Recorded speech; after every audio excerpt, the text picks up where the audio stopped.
What is up, everybody? Welcome to the Fantasy Flex podcast from the Action Network and Fantasy Labs. I'm your host, Chris Raybon. And since we're still in the NFL offseason, we wanted to dive a little more into one of my favorite things, best ball. And to do it, we've got projections analyst from Roto Grinders, Kyle Murray, joining for today's episode. Kyle, what's up? How's it going? Yeah, it's good. Like you mentioned, NFL offseason, but we're in the middle of swing season for a lot of other key sports that I'm working on. So it's fun to step away from that for a minute, take a little breath, and talk about some football. So I'm looking forward to it. Oh, what? Just curious, what other sports you got going on? Right now it's NBA and MLB, mostly with a little bit of PJ on the side as well. So yeah, a lot of things going on right now, but it's a great time of year.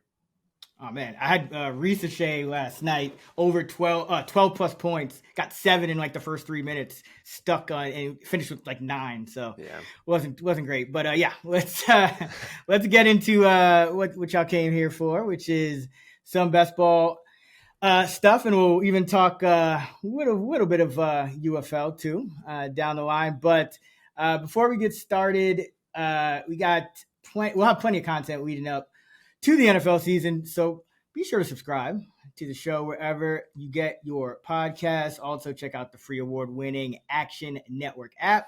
And don't forget, you can join the Action Network Discord. And remember, all of our fantasy football content available over on fantasylabs.com. Kyle, before we jump into some best ball tips and strategies that we're kind of cooking up right now, I just wanted to start things off and let any of the listeners that may not be too familiar with you, let's just get to know you a little bit. What's your origin story in these best ball streets and these fantasy projection streets? yeah. I think a lot of my background starts just with daily fantasy sports. Dating back to when I was in college, playing a lot of fantasy sports while I should have probably been studying and whatnot. But nonetheless, obviously I was huge into fantasy football in high school and college. Got really into fantasy baseball, fantasy basketball, and all the DFS sports and stuff, and then kind of just transitioned that over to the DFS side for football. And obviously, with the rise of best ball, I obviously attached myself to that as well. And then in college, I took a predictive polling class, and I was like, hey, I can probably use this towards sports stuff. So I started doing that, and that's kind of how I got started down the fantasy projection street, and been doing this for the last 6 or 7 years or so in the industry. So it's been a lot of fun, and obviously with the growth of best ball and obviously doing content over at Roto Grinders. The explosion of the best ball industry has been awesome as well. So I'm looking forward to seeing how that continues to go down the line. And I would say I've been kind of lucky to sort of kind of grow up with the best ball world there. So hopefully we can keep finding paths to explore more content and more tools and stuff in the best ball street. So looking forward to it. Love it. What school did you go to? Just curious. I went to Central Michigan, so it's kind of a small school in the middle of nowhere. Cold or pretty cold? Sounds cold, right? Yeah, definitely, especially in the real dark days of winter. I think in my last year and a half, I did all online classes because I was like, I'm just not trying to mess with going outside because it was really bad, and obviously hunkering down and doing DFS a lot more than I was doing school, which again probably not any kids in school. It's not something I would recommend, but luckily it worked out for me, so I'll take it. Yeah, I went to Syracuse. It was Okay. super cold there, and there were times where I just didn't go to class, and I didn't have online classes either. Like my GPA varied. I think it was like I was like a low floor, high ceiling guy. Like I think I was everywhere from like a 2.3 to like a 3.8. So, but we digress. Let's talk about what is your favorite thing. I know mine, but what is your favorite thing about playing best ball? Yeah, I think for me, it's obviously the drafting season is probably my favorite portion. Obviously, the sweat can be a long process with the season long sweat there, but I think the drafting season and being able to get so into the football season and kind of looking back on how your takes progressed and whatnot throughout the season. I think especially during these kind of slower summer months, I guess, June, July, August, where you're doing all these drafts, and obviously for us doing a lot of content, putting bets out there, putting takes out there. I think my favorite part about it is just looking back on how the season progressed compared to how you started your thoughts on the season, and then just drafting. I think for me, the best part about fantasy sports, especially season-long stuff like best ball, and even if you're doing home leagues with your friends and stuff. Obviously, the season is always great, but for me, the draft prep and the drafting is probably my favorite part of best ball. Oh yeah, I mean, there's a lot to choose from. I could say, having like 4 or 5 drafts going on at once, or creating some crazy contrarian stack. But I think the favorite part of best ball for me is just waking up Sunday morning and knowing I'm in, all these like hundreds of leagues, and I don't have to set any lineups. That to me, I mean, that's just a game changer. So. Love that aspect of best ball. But do you have any advice for somebody listening who may be a little bit newer? I know we probably have a lot of hardcore listeners who are listening to the Flex Pod here in what are we? We're in April now. Yeah, in April. But if somebody's a bit new to best ball in particular, what kind of advice do you have for them?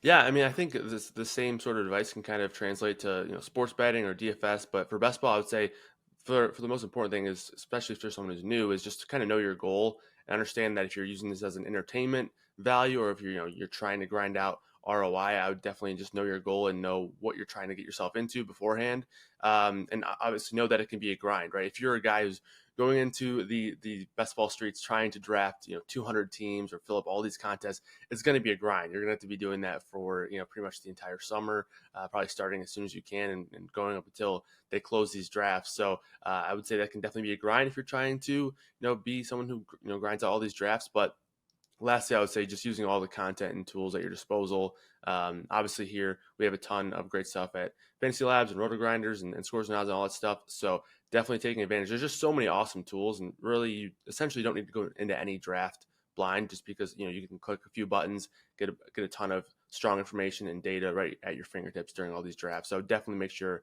to use all of those at your disposal. Yeah, I mean, 200 drafts. I think you give me to the end of April, I probably could get 200 drafts in. What's that, like 7 a day? So one every 2 hours? Yeah, but Just live and breathe best ball. Don't work. Yeah, you're a Don't true do your grinder, jobs.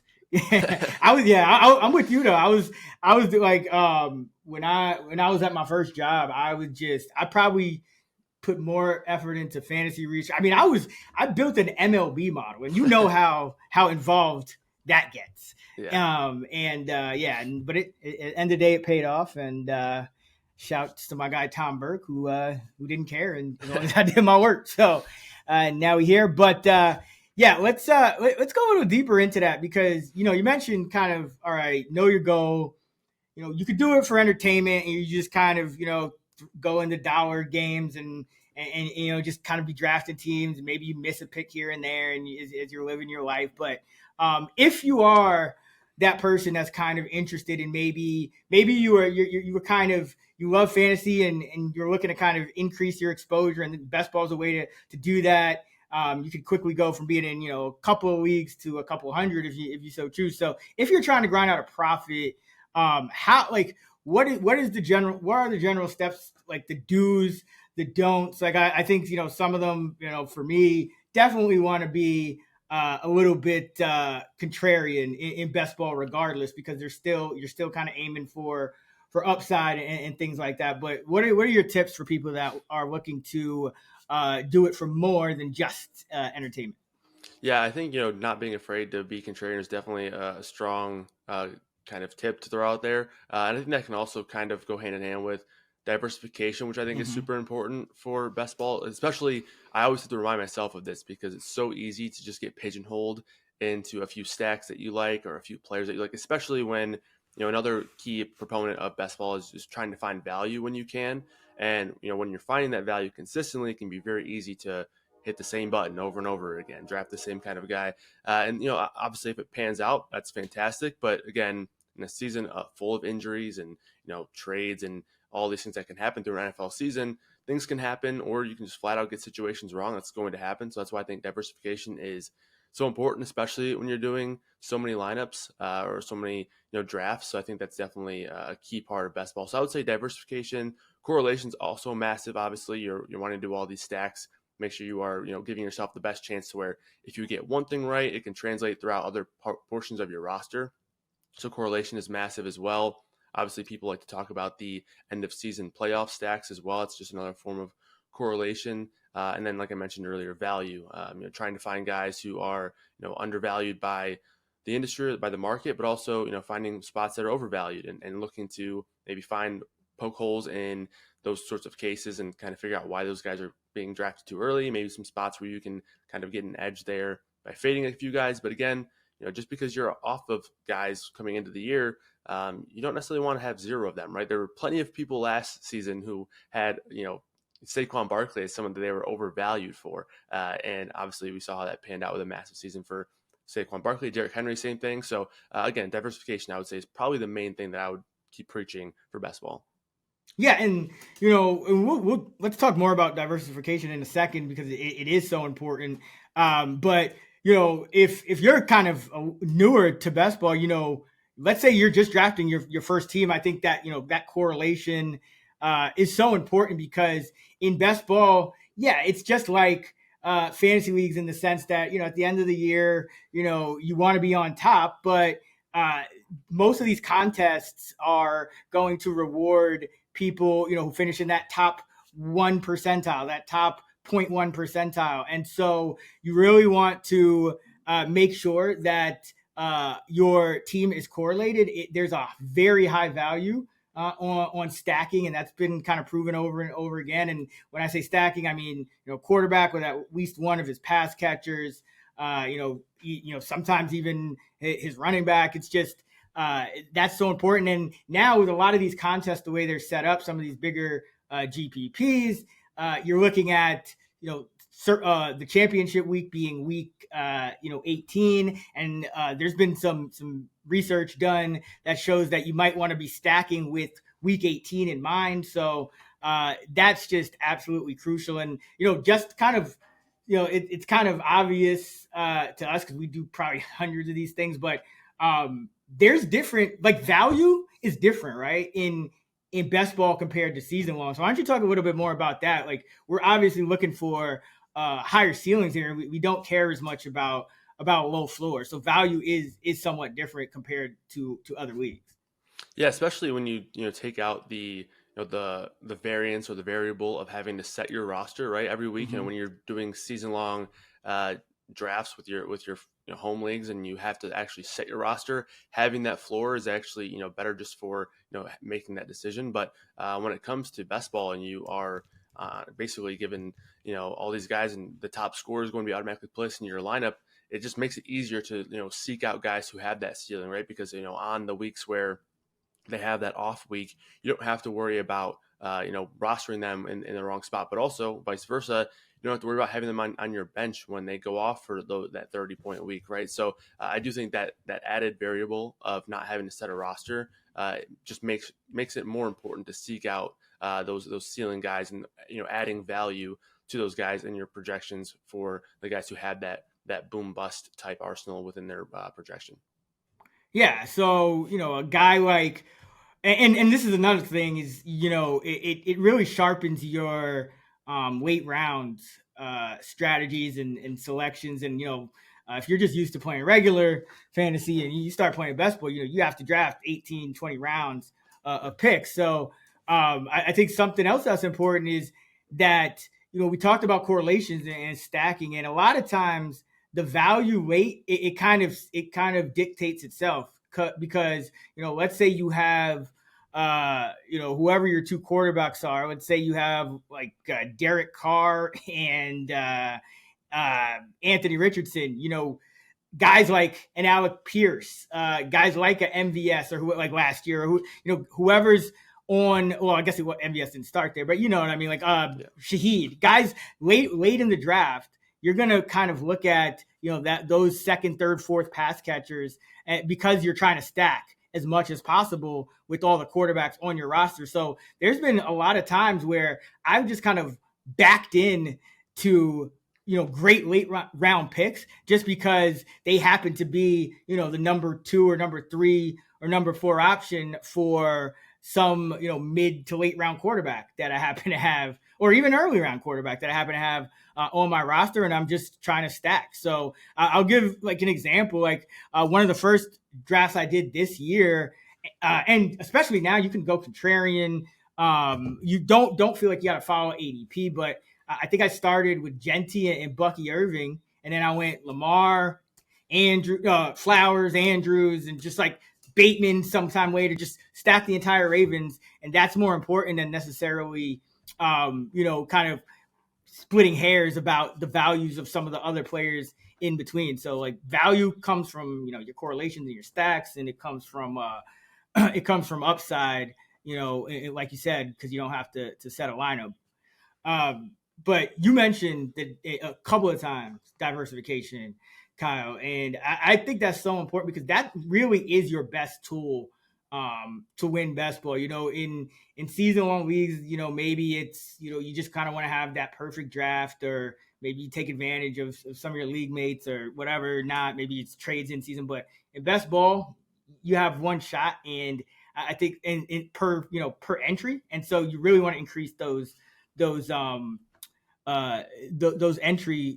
number of entries, because then you increase the number of players. And talk to me about roster builds too, because I find that it's not just like I'm trying to diversify a bunch of different quarterbacks, running backs, whatever, but roster builds. Like I'm trying to do some early running backs, some late running backs, some go wide receiver heavy early, fade wide receiver early, all those different kind of things. Is that how you kind of approach it as well, or what's your approach to diversification?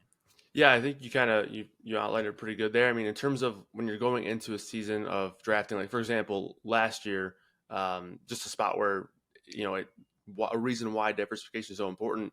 Last year, really high in Rashee Rice. Obviously, got off to a great start. Gets injured, out for the year. That's a guy who sure, if he plays the whole season, you're probably feeling really great about that draft pick, right? But injuries happen. All these variables happen throughout the season, and that's sort of why you don't want to go super crazy on situations like this, especially when you have hundreds of lineups. Like you mentioned, you want to give give yourself as many chances as possible to kind of hit the nuts, right, and hit that correct combo and get that top end 1% draft. But in terms of builds as well, and you don't want to pigeonhole yourself.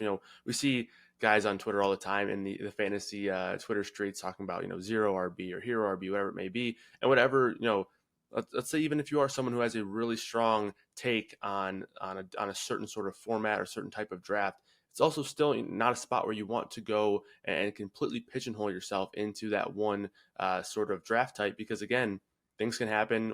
Weird situations can happen without the NFL.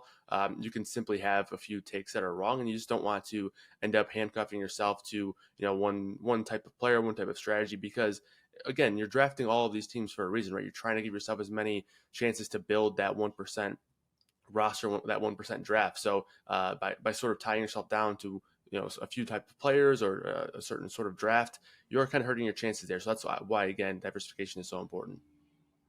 Yeah, exactly. And especially I think in those first few rounds, because, in those first, 4 or 5 rounds, it's, we always say in season long, it's hard to win your draft in those rounds, but it's easy to lose it. And I think the same is true for best ball. If you're always targeting the same guys over and over, just because you have them ranked, a few spots higher, if you see my rankings or your rankings or Sean Kerner's rankings, and we're 4 or 5 spots higher on a guy, that if we have, let's say, 100 drafts, that doesn't mean we take that guy 100 times out of 100 in best ball, right?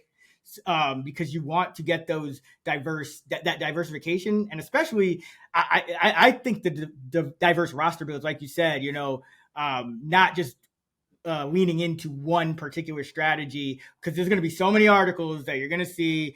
Zero RB is the strategy to use this year, or hero RB, whatever it is. It's like everyone can kind of make a case for whatever strategy, and there's going to be data or counterpoints or whatnot. But the bottom line is, you just got the reason we preach diversification is because it allows you to take advantage of uncertainty. So that's kind of how you want to approach it. And I want to ask you, how do you, because stacking is something that it's very important, stacking your quarterback, but it's not necessarily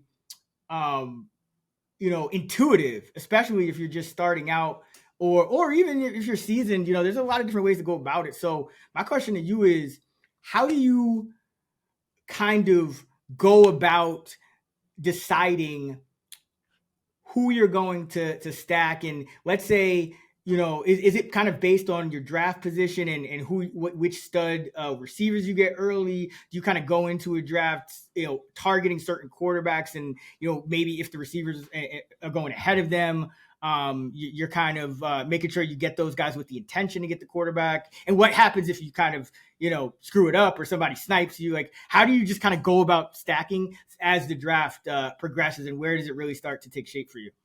Yeah, I think it kind of depends on in terms of the early round guys. If there are receivers that I like early, and there are definitely plenty of receivers who you can draft without stacking, right? But there are also great chances to go and complete those stacks with guys that you get early in the drafts. I think in terms of going into drafts and thinking about stacking, in my opinion, the more often a stack can sort of be flexible, makes it more likely that I'm able to get them. For example, like there's going to be plenty of situations where we have a quarterback who we can pair with 2, 3, 4 maybe receivers, maybe one there's a dart throw at the end of the draft, but also a tight end in the mix, maybe a pass catching running back. So I think just going into the draft, knowing that your goal is to have as much correlation as possible, but also knowing that you can be flexible within these stacks goes a long way.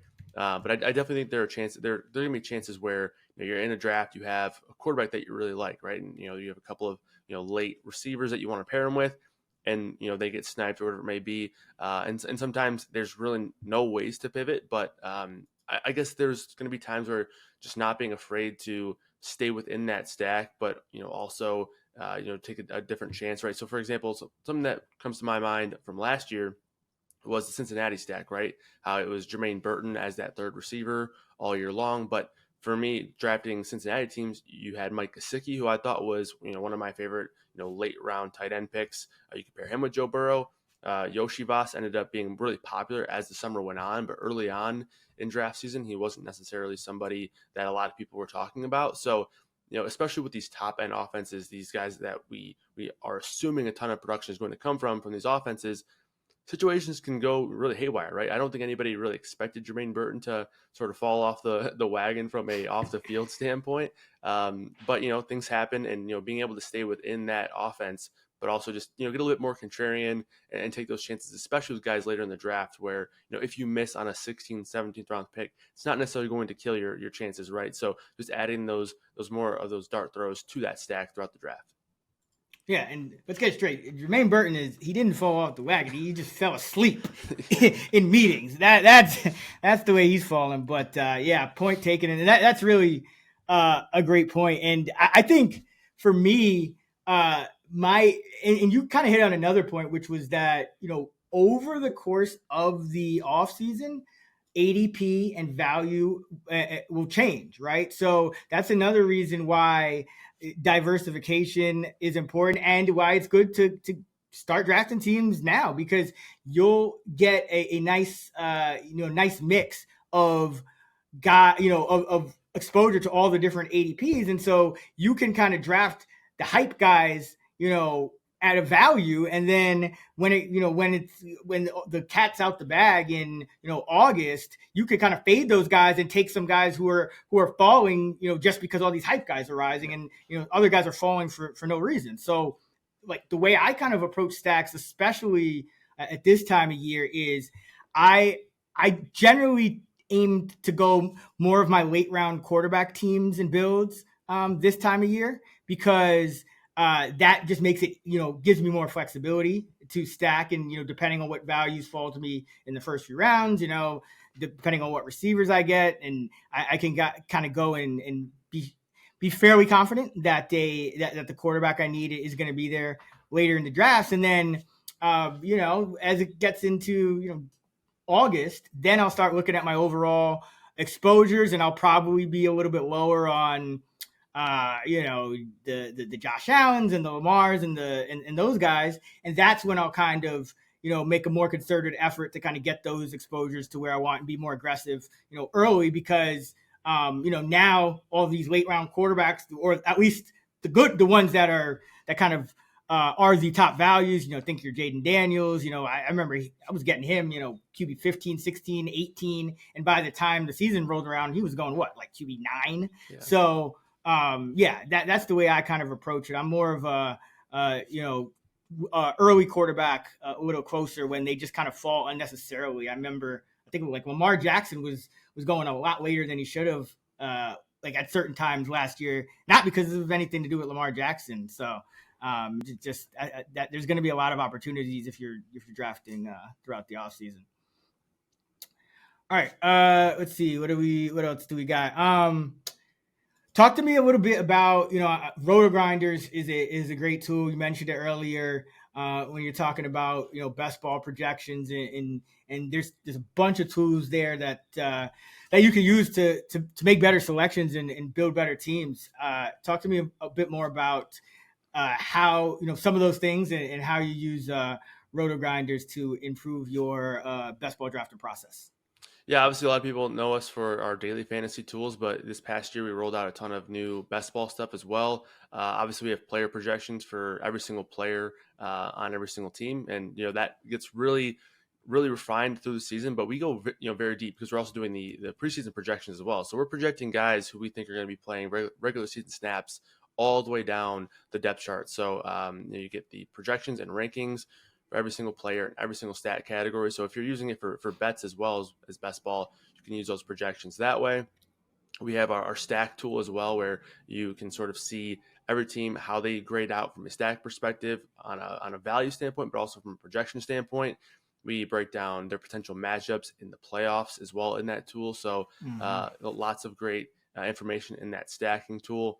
We have a value report where we give our favorite plays based on tiers through the draft, early, mid, and late tiers at every position. So that's going to be available and updated throughout the course of the drafting season. We have best bets as well. Last year we did pretty well in the futures category. So not quite best ball, but still something that we do within the Roto Grinders prop model.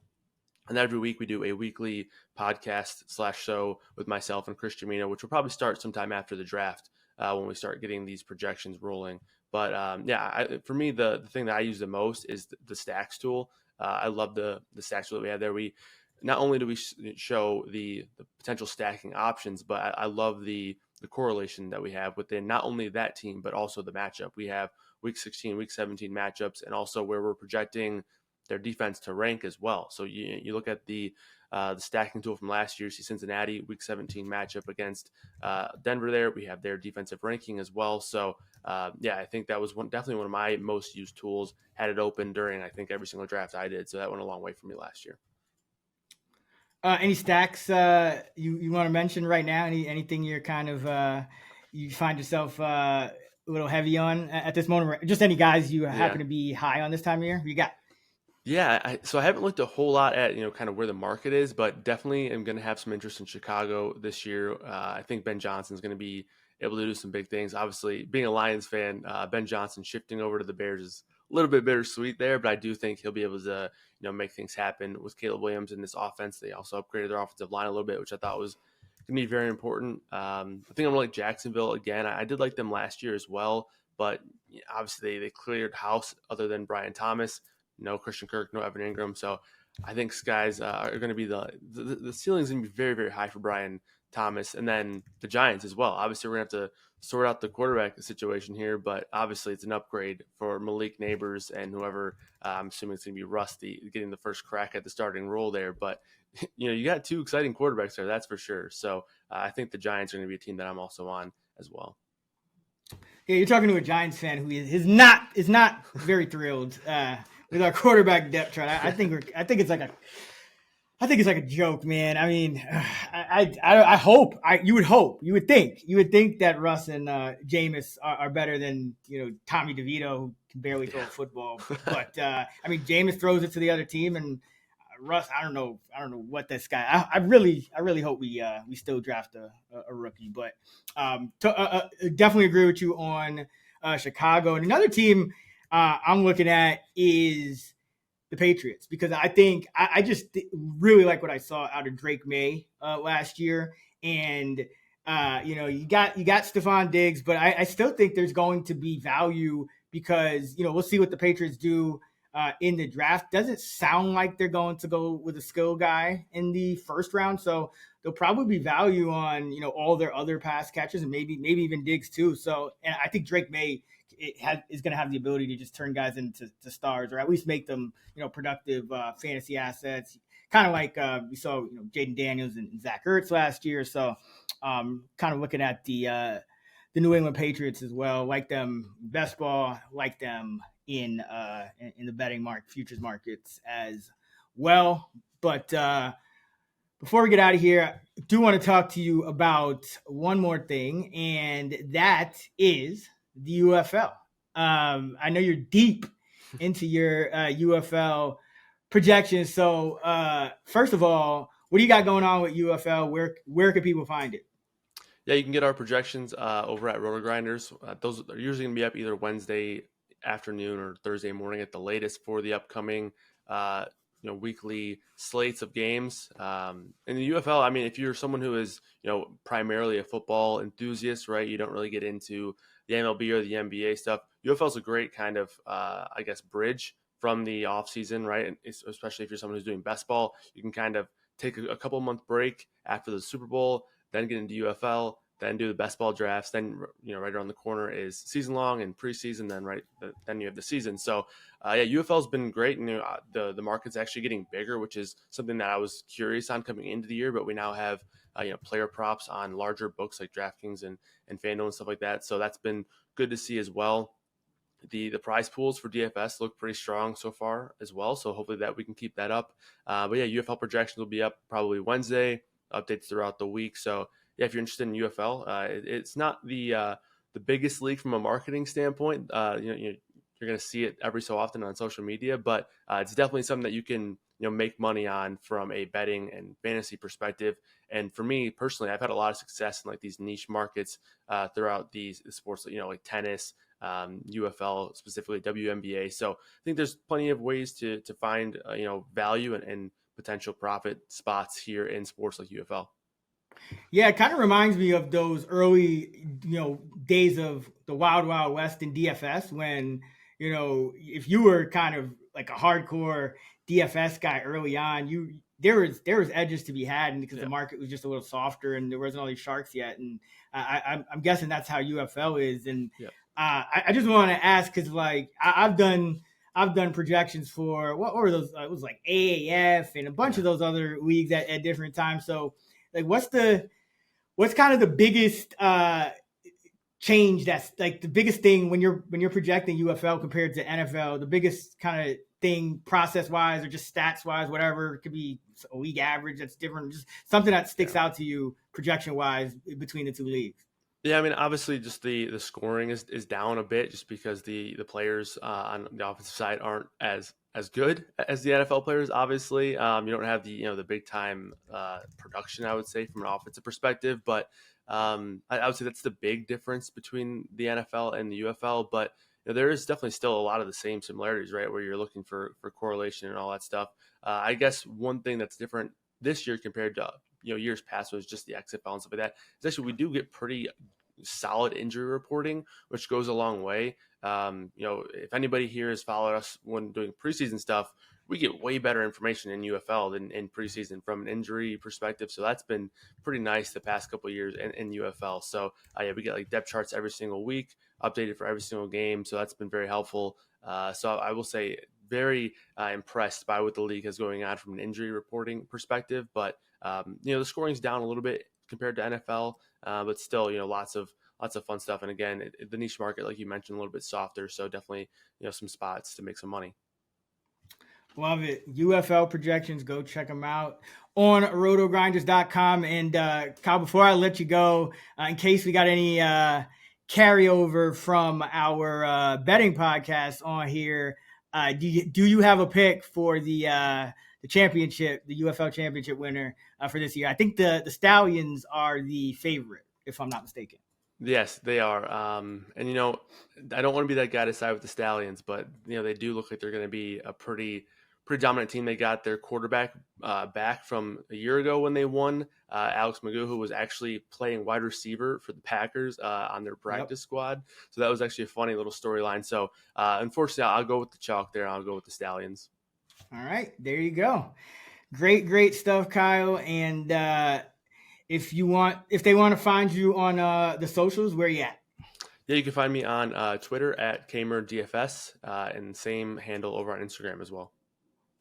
All right. And you can find me at Chris Raybon on Twitter and on the Action Network app. That's going to do it for us here on the Fantasy Flex podcast. For Kyle Murray, I'm Chris Raybon. Be sure to subscribe to the pod so you don't miss an episode, and be sure to also check out the Action Network podcast. Evan Abrams and myself go over some NFL draft props and stuff like that. You can also, again, rotogrinders.com for everything best ball, NFL, UFL, doesn't matter, and fantasylabs.com for more of our fantasy football content as well. Until next time, let's get this money.